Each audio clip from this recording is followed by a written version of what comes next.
Hey guys, today I'm here with the topic of stages of crime under IPC। हमने अपनी previous video में बताया था कि क्राइम क्या होता है और उसके इसेंशियल्स क्या क्या होते हैं। अगर आपने वह वीडियो नहीं देखी है तो please do watch. You can find the link to that video in the description. There are various stages of crime under IPC which are as following. The first one is intention, the second one is preparation, third one is attempt to commit crime and fourth one is commission of crime. Basically there are 4 stages of crime. अब इनको one by one समझेंगे। Okay, the first one is intention. This is the very first step in the commission of crime. The mental consciousness of a person to do an act is taken into consideration under intention. किसी भी person की mental consciousness जो होती है उसको consider किया जाता है इंटेंशन के अंदर। Okay, but this state of crime is not punishable under IPC। पर जो ये स्टेज होती है, जैसे कि इंटेंशन की जो स्टेज होती है वो पनिशेबल नहीं होती है IPC के द्वारा। ऐसा क्यों होता है? क्योंकि the intention is a mental concept which is very difficult to prove. Intention जो है वो मेंटल कंडीशन होती है और जिसको प्रूव कर पाना बहुत ही मुश्किल होता है। जैसे कि कोई पर्सन अपने दिमाग में क्या सोच रहा है ये किसी को कैसे पता चलेगा, तो इसका इतनी जल्दी पता नहीं लग पाता है, इसी वजह से इसको पनिशेबल नहीं माना गया है। ओके, अब इसको एग्जाम्पल के थ्रू समझते हैं। A had fight with B. A का बी से झगड़ा हुआ। B thought that he will beat A when night falls. B ने सोचा कि वो ए को मारेगा जब रात हो जाएगी। Okay, but as the day pass the temper of B came down and he decided not to do any act. But जैसे जैसे दिन ढलता गया, रात आते आते बी का गुस्सा जो है वो शांत हो गया और उसने ये सोचा कि अब वो कुछ भी नहीं कर अब वो ए को नहीं मारेगा। Okay, here the mayor intention that be had does not mean that he will commit a crime. Means इससे ये पता चलता है कि अगर कोई भी पर्सन अपने दिमाग में कुछ बिठाता है कि वो कुछ काम करेगा, कुछ इलीगल काम करेगा, पर बाद में चल के हो सकता है वो चेंज भी हो जाए, तो कहीं ना कहीं यह भी एक रीज़न होता है इंटेंशन की स्टेज को पनिशेबल ना बनाने का। Okay, the second one is preparation. This is the second step to commission of a crime. ये अपराध करने की दूसरी अवस्था है। Okay, the preparation can be understood as making arrangement और gathering the required materials that will help in carrying out the intended crime.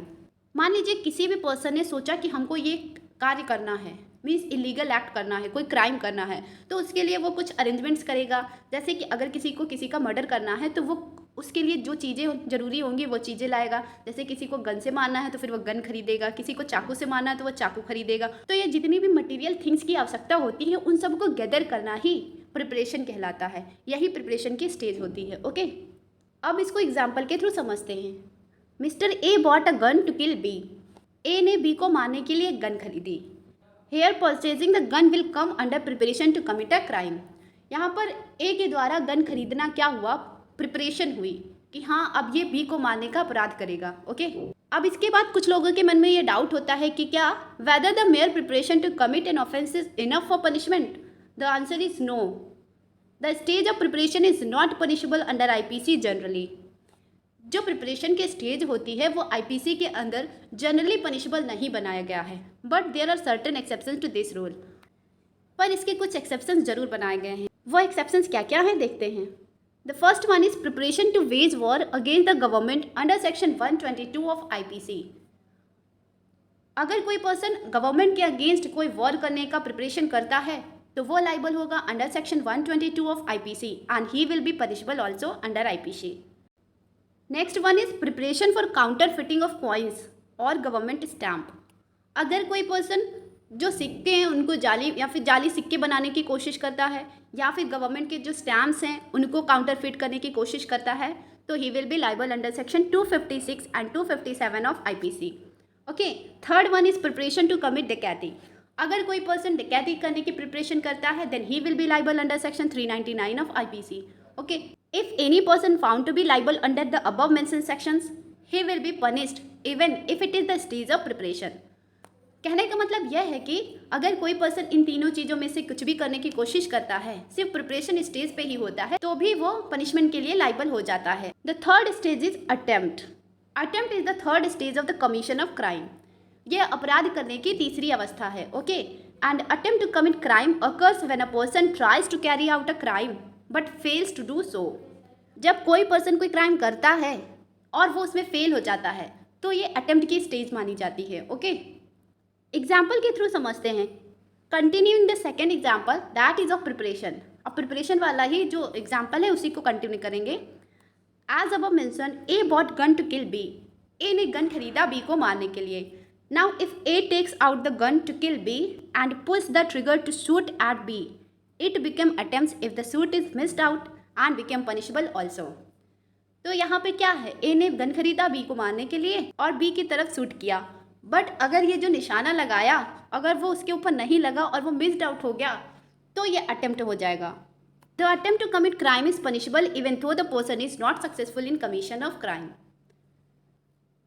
The last stage of crime is accomplishment. This is the last stage in the commission of crime. It can be understood when something is achieved. ये इसे ऐसे समझा जाता है जब किसी भी काम को करने का जो पर्सन इंटेंशन बनाता है और वो काम में वो सक्सेसफुल हो जाता है तो उसे अकम्प्लिशमेंट कहते हैं। Okay, accomplishment means successful completion of a crime. Means जब वो पर्सन क्राइम कर देता है, क्राइम करने में सक्सेसफुल हो जाता है तो वो अकम्प्लिशमेंट होता है। When an attempt is successful then it is considered as accomplishment. जब कोई अटेम्प्ट सक्सेसफुल हो जाता है तो वो कंसीडर होता है अकम्प्लिशमेंट में। Okay, for example as above mentioned, as soon as the trigger is pulled and the bullet hits B and he dies, the accomplishment of a crime can be seen here. Means जैसे ही ए ने B की तरफ gun चलाई और वो जो bullet होती है वो बी को हिट कर गई और बी मर गया, तो यहाँ पर क्या हुआ, कमीशन ऑफ क्राइम हो गया। यहाँ पर जिस चीज़ का ए ने इंटेंशन बनाया था वो चीज़ हो गई, मीन्स बी का मर्डर हो गया। तो यहाँ पे जो क्राइम है वो सक्सेसफुल हो गया, जो अटेम्प्ट था वो सक्सेसफुल हो गया, तो उसी को कहते हैं accomplishment. Okay, the stage of accomplishment is punishable under IPC. ये तो होना ही है क्योंकि क्राइम पनिशेबल होता है। तो ये रही हमारी आज की वीडियो। आई होप आपने अच्छे से समझा होगा कि स्टेजेस ऑफ क्राइम क्या होते हैं। ये 4 होते हैं, पहला इंटेंशन, दूसरा प्रिपरेशन, थर्ड है अटेम्प्ट एंड 4 है अकम्प्लिशमेंट। अगर आप ये PDF डाउनलोड करना चाहते हैं तो लिंक हमने डिस्क्रिप्शन बॉक्स में दे रखी है, आप वहाँ से डाउनलोड कर सकते हैं। मिलते हैं अपनी नेक्स्ट वीडियो में। Bye bye.